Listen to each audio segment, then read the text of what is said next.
మీరు తీసుకుంటున్నటువంటి ఆహారం ఎంతవరకు సురక్షితం అంటే ప్రతిదీ అనుమానమే, ప్రతిదీ కల్తీగానే మారుతుంది. ఇటీవల కాలంలో వరుసగా ఇటు హోటళ్ళు, ఫుడ్ సేఫ్టీ అధికారులు తనిఖీలు చేస్తున్నారు.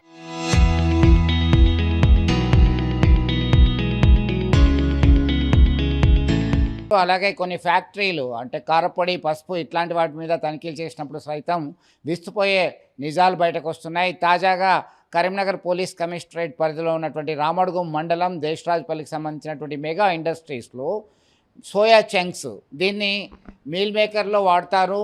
అలాగే దీనికి సంబంధించి ఎంతవరకు నాణ్యత ఉంది అని చెప్పి కరీంనగర్ టాస్క్ ఫోర్స్ పోలీసులు, ఫుడ్ సేఫ్టీ అధికారులు తనిఖీలు చేయగా విస్తుపోయే వాస్తవాలు బయటకు వచ్చాయి. దాదాపు 1600 కేజీలకు సంబంధించి తౌడు, rough brand as well as soya chunks అంటే మీల్ మేకర్కి ఉపయోగపడేది పశువుల దానాకి వేసేటువంటి దాంతో మీల్ మేకర్ తయారు చేస్తున్నారు. విస్తుపోయేటువంటి ఘటన చోటు చేసుకుంది. దీనికి సంబంధించి నిర్వాహకులని అదుపులోకి తీసుకున్నారు. దీన్ని మొత్తం ఆహార పదార్థాల్లోకి సంబంధించి మీల్ మేకర్లో ఉపయోగించేటువంటి మెటీరియల్ అంతా కూడా సీజ్ చేయడం జరిగింది.